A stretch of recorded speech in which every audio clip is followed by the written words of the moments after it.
It is finally here. Expedition mode has just received a massive revamp, and it changes just about everything we thought we knew about Expedition mode. And in this video, there is just so much to unpack. The new Expedition is here and it is looking great to deliver on that roguelite experience that I know a lot of players are looking for. It no longer follows the linear structure that grew repetitive going from boss to boss until the envoy. We now can play Expedition however we decide to do so. Did you want to play and farm for credits for your weapons? You can do that. Did you want to farm blueprints as fast as you possibly can? Well, you can do that also. Did you just want to mess around with friends in lower difficulties and not worry about it too much and still come out with proper rewards?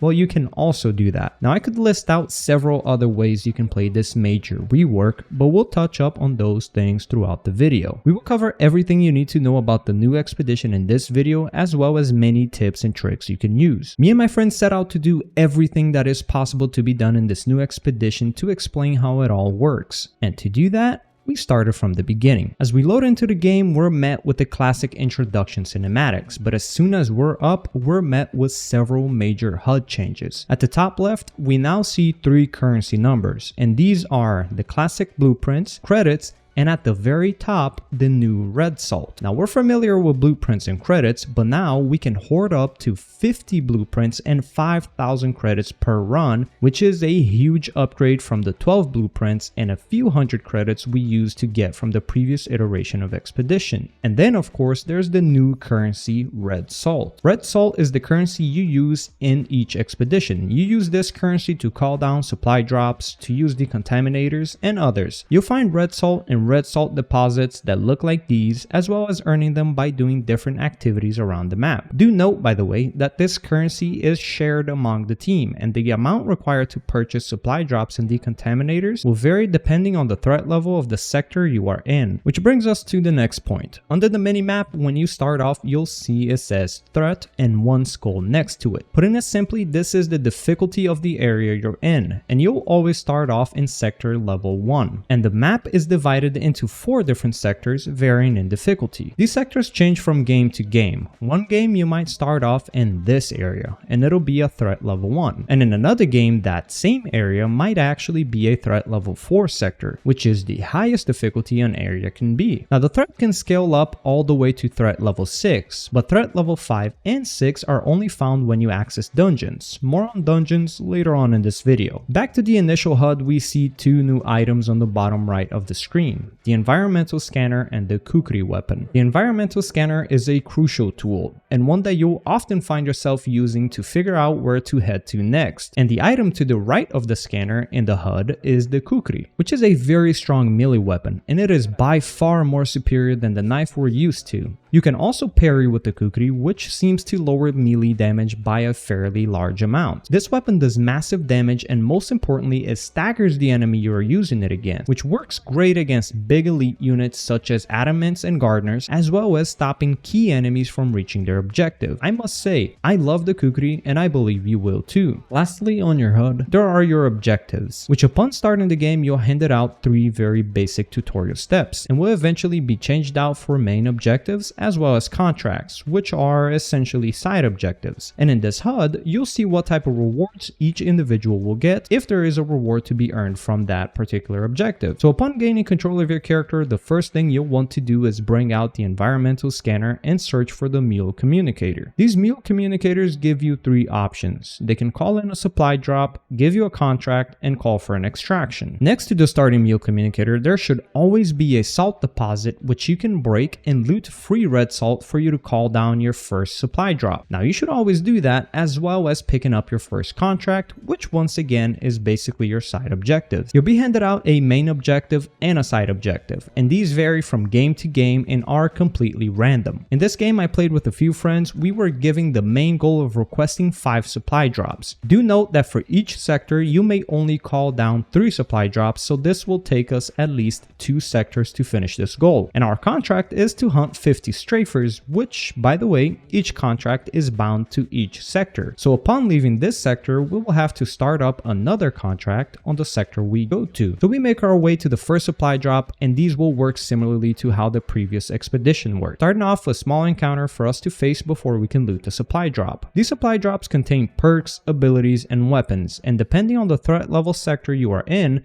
the chances of you getting stronger perks and weapons increase the higher the threat level of the sector. Upon completing the first drop, we start returning to the Mule Communicator to try to call down yet another supply drop for the loot, as well as going for the main goal. And we run into a minor encounter which are scattered around the map labeled as Investigate under the scanner, which often reward you with red salt, credits, and sometimes even supply drops, which came in quite useful by the way, as we required 50 red salt to be able to call down the next supply drop. So we do call the supply drop and we make our way over there, we clean up the encounter and get the loot. We figure we need more red salt to call down yet another supply drop, so instead of searching for more red salt, we decide to move on to the sector right next to us, which happens to be a bold move as this sector is of threat level 3. We get in and we spawn right next to a strafer base, which always has a supply drop for us to loot. So we clean that base out and get some more goodies to take with us, and move towards the nearest Mule Communicator just to find out that we're actually low on red salt. But luckily, Shade had found a hidden stash, and these stashes are hidden around the world in different locations, but you'll know you're near a hidden stash when you see a beam of light softly going up into the sky, as well as hear an audio cue when you are near it. These hidden stashes can contain various different rewards such as red salt, credits, and even chosen weapons, which we'll go over a bit later on. In this case, we get lucky enough to loot 50 red salt, which was just enough for us to call down our next supply drop. And as we make our way to the supply drop, we hit up a couple of salt deposits, which always have red salt, which vary in great quantity. It is not always found in the same amount. So we hit the supply drop, we get our loot, and we move towards finding more salt to continue finishing off the goal. Upon reaching a large salt deposit, we stumble upon a hidden supply drop, which by the way worked just like the previous iteration of Expedition, except now you won't be warned through an audio and a HUD cue, but instead you need to pull out your scanner to find out if there is any hidden stashes near you. So we figured we'd go to the sector boss, clearing just about any activity we can find in our way, which the map is now full of. And just a few activities in, and by the time we reach the boss, we're up 607 red salt, which goes to show how fairly easy it is to come across these. So we start the sector boss fight, which now requires at least 2 members to start rather than just one, and the boss fight is essentially the major encounters we used to come across in the older expedition. Except now, upon completing this level 3 boss fight, we got roughly about 8 blueprints and about 800 credits each, as well as a hefty supply drop that provided us with 4 options to go with. So roughly around this time, I find is a good time to tell you about the new health regeneration. The health regen in the new expedition works differently from anything we're used to. We no longer gain the super fast regeneration we're used to in PvP and the old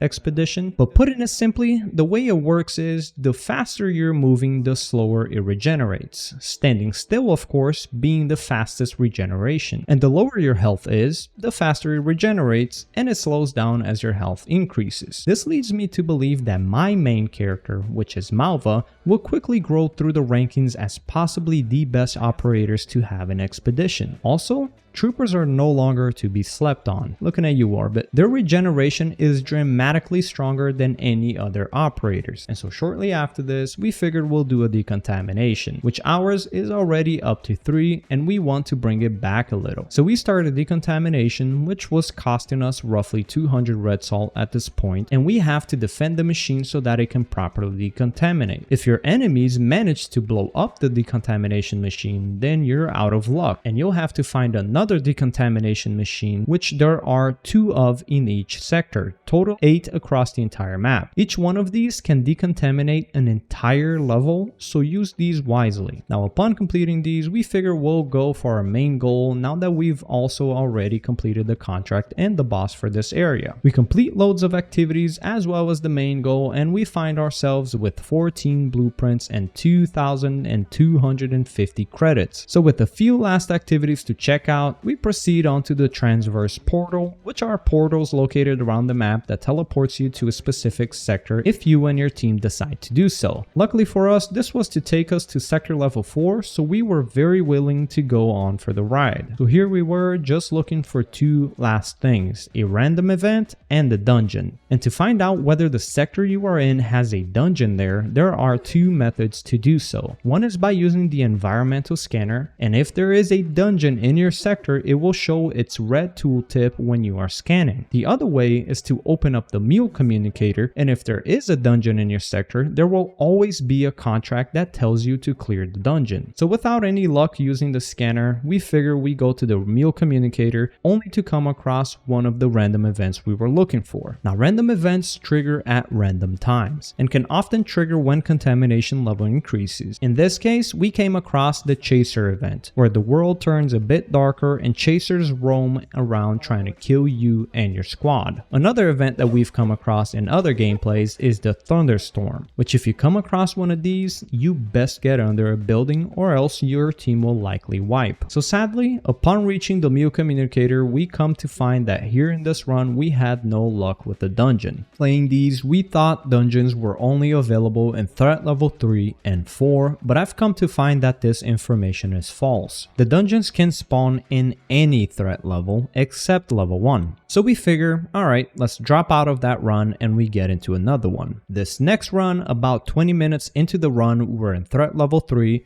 we've decontaminated multiple times and beat about 2 bosses, and lo and behold, we find the dungeon. So we pick up the task and it's time to get into the dungeon. And after a little bit of struggling to do so, we finally managed to get in. And here in this dungeon, we're presented with the horror maze, where we play in third person and we have to get through several chasers. And as a result of being bad, I die. Yeah, I got caught. No. And die. Yeah, you gotta learn their... And die again. I got caught for the 3rd time already. I'm doing this... And die one more time, why not? Run, boys! But eventually, we're able to get through after about 10 minutes of struggling, and we come to find this big boy. Told you I was going to regroup. This looks scary though, whatever it is. Oh. I'm just What gonna... the heck? Is that Gardener? Yeah, that's a big Gardener. God. Oh my god, that's a huge one. And well, it wasn't pretty. Had we succeeded to kill this big Gardener, and we would be rewarded with multiple stashes, ranging from blueprints to credits to even chosen weapons. Which, speaking of which, there is currently one chosen weapon in Expedition, and no, it's not the Chakra, and the one weapon being called the Gomorrah. And yes, Frag Labs is going to develop a lot more chosen weapons. And that about covers some of the activities in this major rework for Expedition. Personally, I am super happy to see the direction they're going with this. This new expedition enables players to play expeditions however they want, and although that can cause some confusion when playing with random players, text chat is coming in to save the day and enable a step further with communicating with your team so that everyone is on the same page. I am extremely excited to continue playing these, and I will be covering expedition mode extensively, ranging from best methods to farm each currency, to solo player tips, to advanced tips. As I've only just gotten my hand onto this amazing update, I'll need some time to build that accurate and advanced content for you guys. So that'll cover this new Expedition starter guide, and I'll catch you guys on the next one. Thank you and much love.